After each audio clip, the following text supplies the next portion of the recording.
I think we're all concerned, Republican and Democrat, with clean water. The Clean Water Act talked about regulating navigable waters. And in the Rapanos decision, Scalia actually defines what a navigable water is.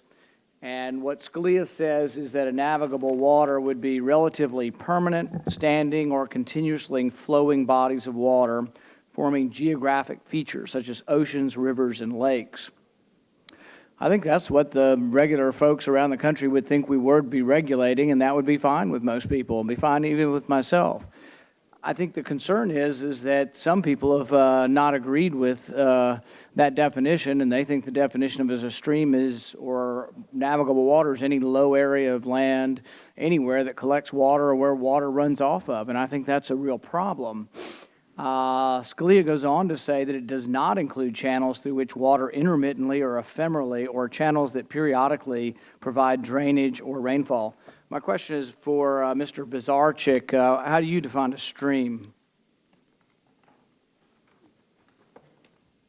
The streams in the definitions that are appeared in our regulations do not follow the Waters of the United States provisions that have been litigated, debated over the years. It's based, there's a couple of different definitions. There's a definition for perennial stream, there's a definition for intermittent stream, and for ephemeral stream. And so you disagree with Justice Scalia's definition of navigable waters? The Surface Mining Act doesn't provide for us to conduct our activities in the context of the navigable waters.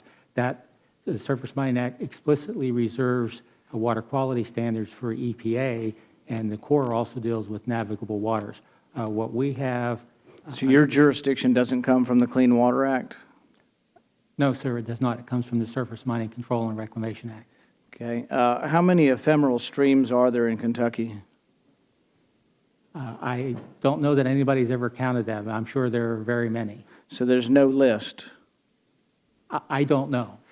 Well, it'd be pretty important if you're going to propose a stream rule and then you're going to tell me I can't do any mining activity within 100 feet of an area that sometimes has water when it rains. Have you ever been into the mountains of eastern Kentucky? Yes. When it rains, the water runs off of high places and goes to low places. Every place that it runs off is not a stream.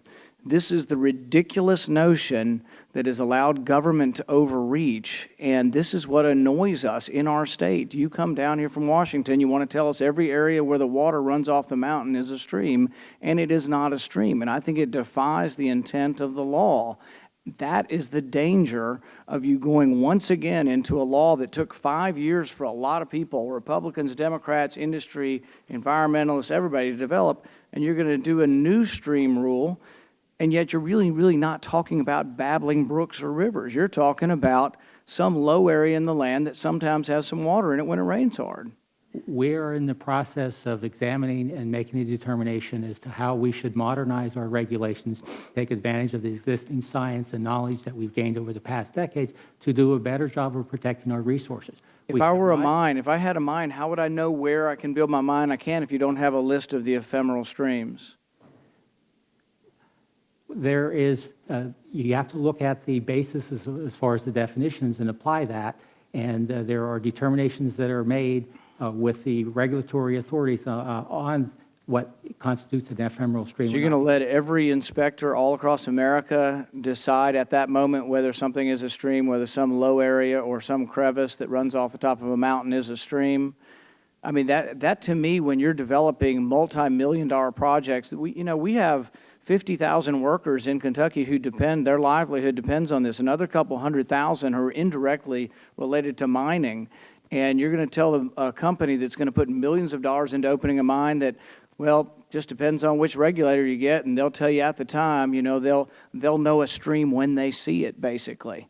No, that's not at all we're going to do. We're looking to use the science to modernize our stream definition. You'd have to have a list of streams then. You'd have to have a GPS. We've got a GPS of the earth. You'd have to list every stream in the world. And that's the grotesque nature of this, is that we're talking about an infinite amount of places where water runs off.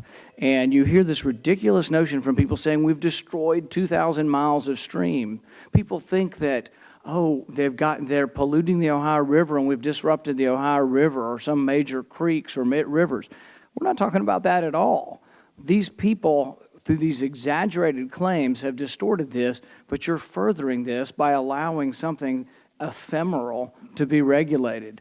There is a danger to what you're doing. I will tell you that we in Kentucky don't like it. We will oppose you. We will make Congress vote on these things, and this will work across aisles. But it gets back to not whether we're for clean water or we're for clean streams. It is to do and has to do with the definition of streams. And the definition of streams that we're working on is to give further effect to the Surface Mining Control and Reclamation Act. It is replete with provisions about protecting the public, about protecting the natural resources, about protecting streams and the environmental resources out there. This is not something that's new. We're still in the process of developing. We don't have anything out there for folks to oppose yet because we haven't proposed anything. We expect to be able to propose the rule in the spring. I would suggest that everybody in your office read the Scalia definition of what a navigable water is and that we get some clarification from the Supreme Court. And we will continue to fight this. This is going to come up again, but we do need to define what a stream is, and any area where water runs off should not be considered to be a stream. Senator Risch. Thank you, Mr. Chairman. Gentlemen, how many of you are attorneys?